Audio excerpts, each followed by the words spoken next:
The remote viewing of Mars revealed in a May 22, 1984 CIA document gives details of a planet-wide catastrophe that led to many refugees leaving in spacecraft to safer locations over a million years ago. This leads to the intriguing possibility that a flash-frozen civilization recently found in Antarctica with cannibalized spacecraft nearby was the remnants of a colony originally established by Martian refugees.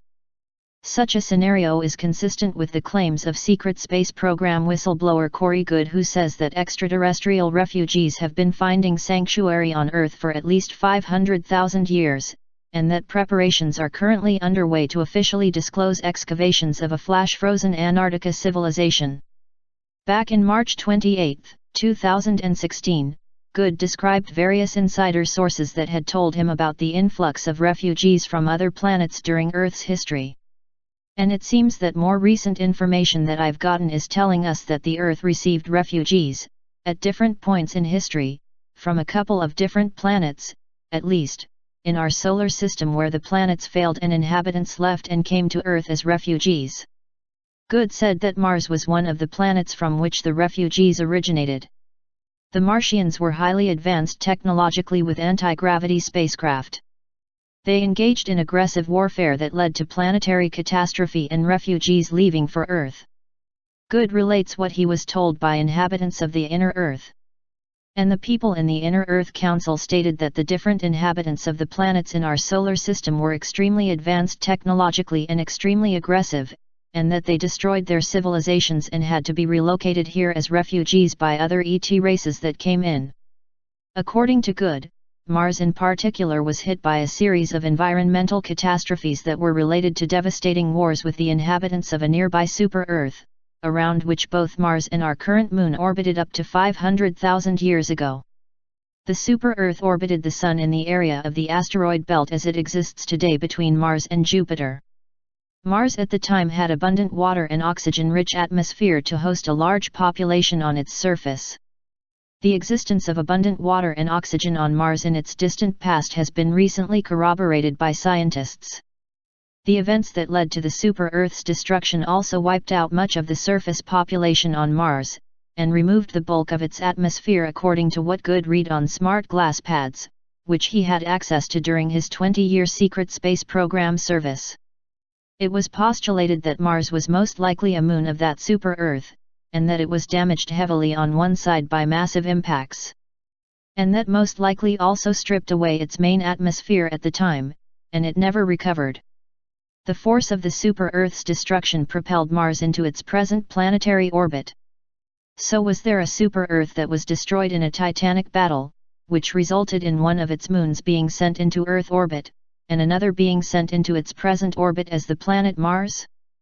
The first major scientist to seriously research the possibility that the asteroid belt is the remains of a former planet is Dr. Thomas Van Flandern, who was the chief astronomer at the U.S. Naval Observatory.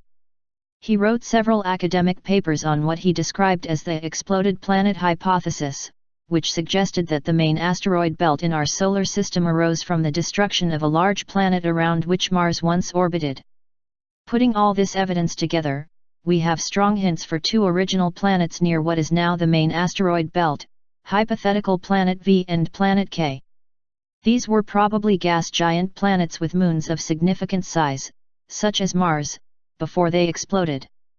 The above summarizes evidence that Mars was not an original planet, but rather a moon of a now exploded planet occupying that approximate orbit. Many of these points are the expected consequences of having a massive planet blow up nearby, thereby blasting the facing hemisphere and leaving the shielded hemisphere relatively unscathed.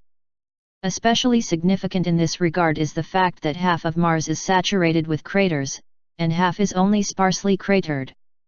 Van Flandern's exploded planet hypothesis lends scientific support to Goode's claims about both the Moon and Mars being two former moons of a super-Earth.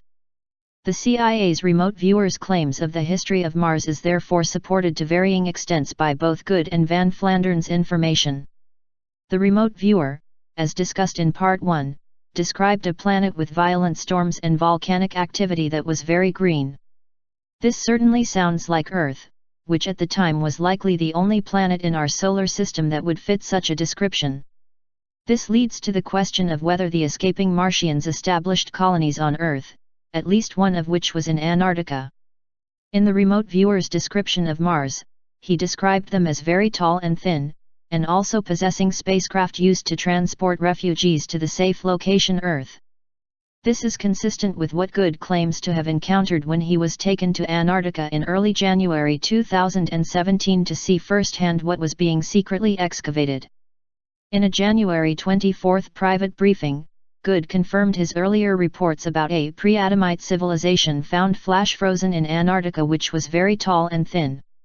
He described 3 30-mile-long oval-shaped spacecraft nearby that appeared to have been cannibalized.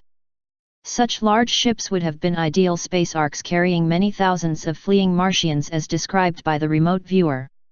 In earlier interviews, Good described being taken into the interior of Antarctica, well under 2 miles of ice, and witnessed that it was volcanically very active, and that abundant thermal energy was available to be used as a power source. In the following graphic illustration of what he witnessed at a secret Antarctica base, the steam vents show the intense thermal energy used as a power source.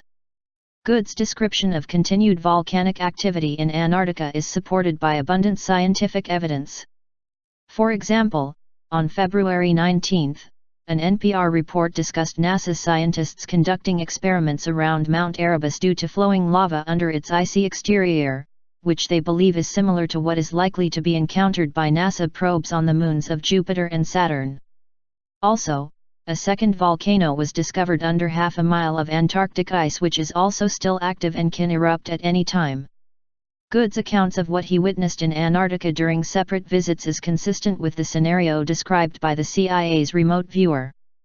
The Martians had to flee their dying world on spacecraft to another planet Earth that was volcanically very active at the time. Apparently, Antarctica, if it was chosen as a safe location for a colony of the refugee Martians, was located in a more tropical location that was both very green and volcanically active approximately 1 million years ago. The descendants of the Martian refugees living in Antarctica were apparently caught off guard by a sudden pole shift that happened approximately 12,000 years ago and led to them being flash frozen. Good has said that major announcements about discoveries in Antarctica are forthcoming which are expected to release some but not all of the truth about the discovered flash-frozen civilization. His claim is supported by internet mining expert Cliff High whose predictive linguistics model led him to conclude in January that major announcements about Antarctic discoveries are forthcoming. If refugee Martians did flee to Earth a million years ago and settled in Antarctica, official disclosure of these events would revolutionize our understanding of world history. The digital release of declassified CIA documents detailing remote viewing experiments do contribute in an incremental way to the disclosure process. The truth about historic events in Antarctica would help significantly in our global civilization avoiding a similar fate to what prior civilizations have encountered on Earth and elsewhere in our solar system.